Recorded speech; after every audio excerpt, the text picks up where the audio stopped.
by the time it finally happens, Lynn is standing in her own living room in her favorite red Christmas sweater with a half-empty wine glass in one hand, an empty popcorn bowl in the other, where all that remains is just some stray seeds that didn't pop. The movie is paused in the last frame. The tree is still glowing as it should be, and there are 3 red stockings with white fur hanging above the fireplace. 2 of her grandkids are crying. One is hiding behind the couch. Emily is standing by the front door with car keys in hand. Her face is blotchy and wet, and her husband, Danny, is standing beside her looking like he has left his own body. Poor Ava is standing in the middle of the living room, just frozen. Mark is standing next to the mantle. Hands are shaking, eyes are bright, and he's saying the one sentence Lynn can't believe she's hearing in her own house. "That's not what happened, Mom." Lynn loses her mind. Everything inside of her just snaps. This is not what's supposed to happen on Christmas Eve. Not with her family, not in her house. Later, she'll tell people that Danny turned on her. She'll tell people that Emily stole her grandchildren. She'll tell them that she didn't see any of this coming. It came out of nowhere. She had no idea that Emily planned to break apart her family. But for now, we're not at later. We're in it. And to understand how this moment explodes, we have to go back just a little bit. Back to when the movie ends, the lights come on, back 5 minutes ago when Lynn still feels like she can stop all of this from happening. But before we do, hey, I'm Jess. I help peacekeepers like myself set boundaries with the most challenging loved ones so that you can protect your peace and your relationships. So if you're looking for that type of support, I invite you into our beautiful community. You can hit that subscribe button. It's totally free. And I ask you for one favor. If you just bump that like button, it'll tell the algorithm to share this video with more people just like you. And I think they'll find it very helpful. Thank you so much. So back to the story. In parts 1 and 2 of Lynn's story, we watched her work herself to the bone to create this 4-day Christmas extravaganza for her family. We watched Emily, Lynn's daughter-in-law, try to ask twice very nicely for one small change to wake up in their own home on Christmas morning. Today is part 3, and this is the rupture. This is the second Christmas Eve for this family that gets remembered for all the wrong reasons. The movie ends the same, the way it always does. The main character learns a lesson, the snow falls at just the right time, and everyone on the screen hugs and smiles. The kids are all on the floor in their cozy nests, half asleep. One is already snoring, another is pretending to still be awake, but keeps, blinking slower and slower. The room is dark except for the glow of the Christmas tree and the TV. Lynn sits in her armchair with a blanket over her knees, with just this warm, buzzing feeling throughout her chest.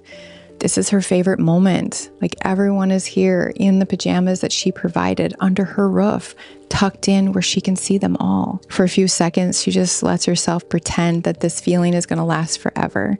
But then the movie credits roll, Doug reaches for the remote, hits pause, and the moment breaks. Tired kids groan, rub their little eyes, their little bodies shift under the mound of blankets. Someone asks for some water. Someone else asks if Santa's going to come right now. In Lynn's mind, she knows that they're at a crossroads. Like, there is a way that this is all supposed to go. The kids stay in their little nests. The adults tuck them in. Everyone goes to bed. Santa's magic happens overnight, and Christmas morning happens right here. And then there's the other way. The way that she has heard whispered in the hallways, or the way that she saw typed out in polite words with a little heart emoji. The way where Danny and Emily leave and they take her grandbabies out of Lynn's wonderland. She looks at the room and she tells herself that she's not going to give that other way any air.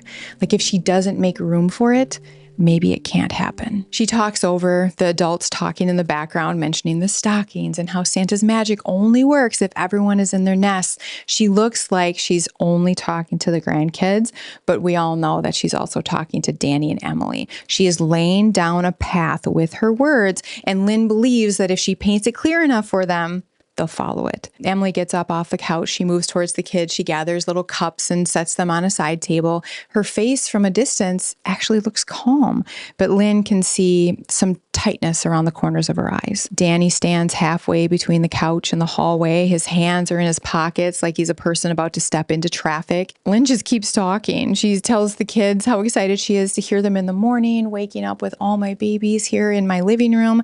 She actually says that line twice, not because she forgot she said it, but because it's a warning shot. She's saying, Don't mess with what I've built. She doesn't look directly at Danny and Emily when she says it, but she doesn't have to.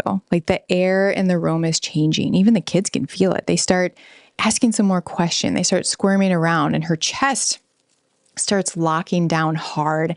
And she thinks, just go to bed. Just go to bed. If everyone just goes to bed, we can pretend that those texts never existed.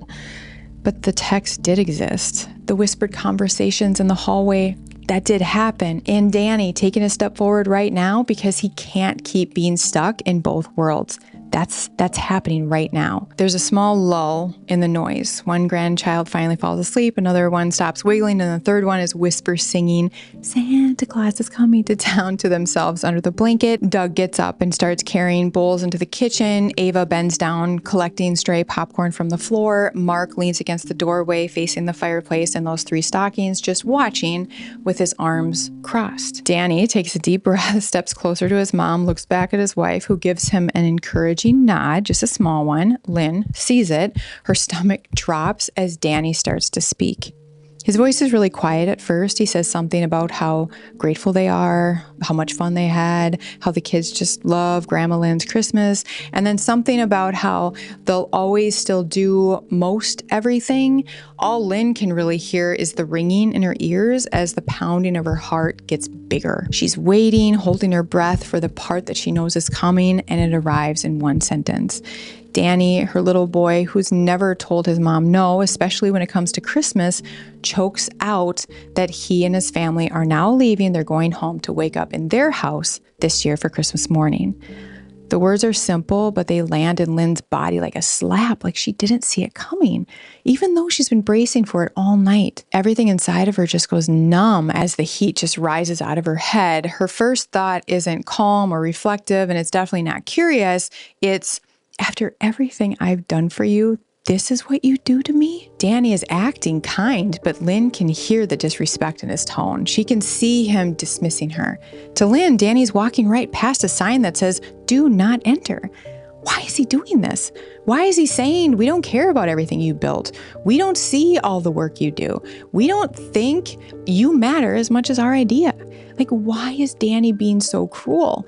This has to be Emily. This has to be Emily controlling. This is not my Danny. She feels that old fear start rising up. The one that whispers that people can leave whenever they want. The one that remembers being the little girl in the house where all the adults just disappeared and no one explains why. The one that decided a long time ago that the only way to stay safe is to keep everybody close, everybody happy, and everyone depending on her. So Lynn reacts the way she always has when she feels that scream. She grabs onto the only tools she knows: guilt, storytelling, and tight control wrapped with soft words. She doesn't yell, not yet. Instead, Lynn repeats that she's surprised. She's shocked. I mean, the kids are all settled in, and she doesn't ask for much. She just expects that her family is all going to be here on Christmas morning.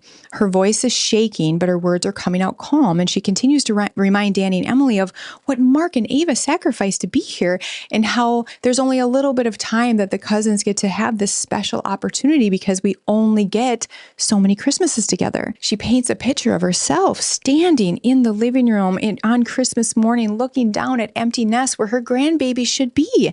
She really presses on that image because Lynn wants them to look at it and feel, and she wants it to be too heavy for them to carry. Lynn tells herself that if she can just get them to understand how deep this goes for her, that they'll change their minds. Emily just starts to cry. She covers her mouth with her hand and she starts to say something about how lovely everything that Lynn has built, and now she just wants a piece of it. Lynn just is like, oh my gosh. She just walks up to Danny and Emily and she slows everything down. She looks them right in the eye and she promises them that if they walk out that door tonight, they will quite literally shatter her heart into pieces.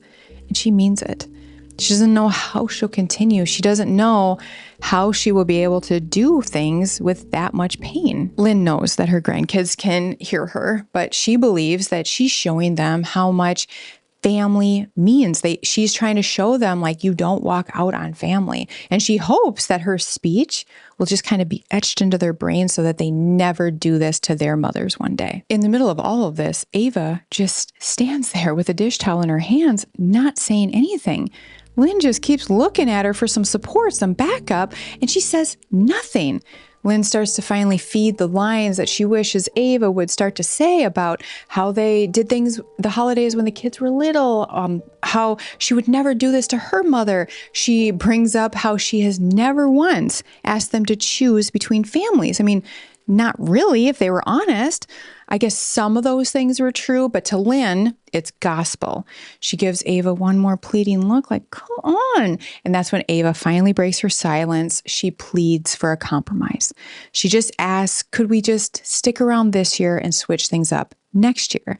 Now, Lynn knows Ava doesn't actually mean switch things up next year. She would never suggest or encourage such a thing. She's just really good at smoothing things over. But the room gets tighter and the air starts to feel heavier. And that's when the kids start to look around because they can feel something's wrong. But they have no idea how wrong it's about to feel. Up to this point, Mark has stayed quiet. He's still leaning against the doorway across from the mantle, arms crossed, eyes moving from person to person. I mean, he's the one who flew in from Denver, the one who watched his younger brother's stocking disappear from that mantle without anyone saying a word, the one who's been listening to his mom talk to everybody about Evan like he simply just drifted away. He's been holding his tongue for years, unbeknownst to Lynn, but tonight it slips out. And it happens when Lynn says again, this is the one thing I asked for all year. Her voice is shaking, tears are welling up in the corners of her eyes, and then Mark hears Lynn say the one line she said 3 years ago, I can't believe you would do this to me on Christmas.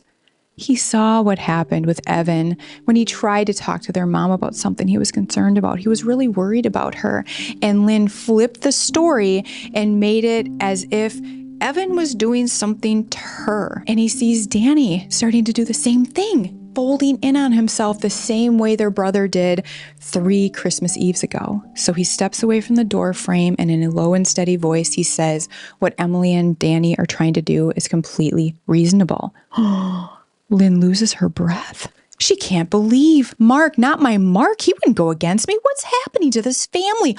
Are they all leaving me tonight? She suddenly starts feeling dizzy. She sets down her wine glass that really hasn't left her hand since, hasn't left her hand all night, if she were to be honest. And she starts to search for a soft place to land. And that's when she thinks she hears Mark say something about her drinking after she says something about Evan leaving on his own accord. And then Mark yells, not says, yells, that's not what happened, Mom. But Lynn can't hear what's really going on. It's all just going fuzzy. She can't get air. Her heart is just breaking in real time. And that's when everything goes black. This is where we pause for part 3. So what we have is a daughter-in-law asking to share a day with the matriarch, her mother-in-law. She's just asking for a small change. We're seeing a son who's finally ready to stand beside his wife for the first time and tell his mom no. We also see another son who is finally standing up and speaking the truth because he's had enough and he doesn't want to see the same thing happen to another family member. In part 4, we are going to see what actually happened to Evan. Why is this stocking missing? Where did he go? What happened between Evan and his mom? And what was he so concerned about? We're also going to hear Lynn tell her sister about the whole rupture and how she remembers it.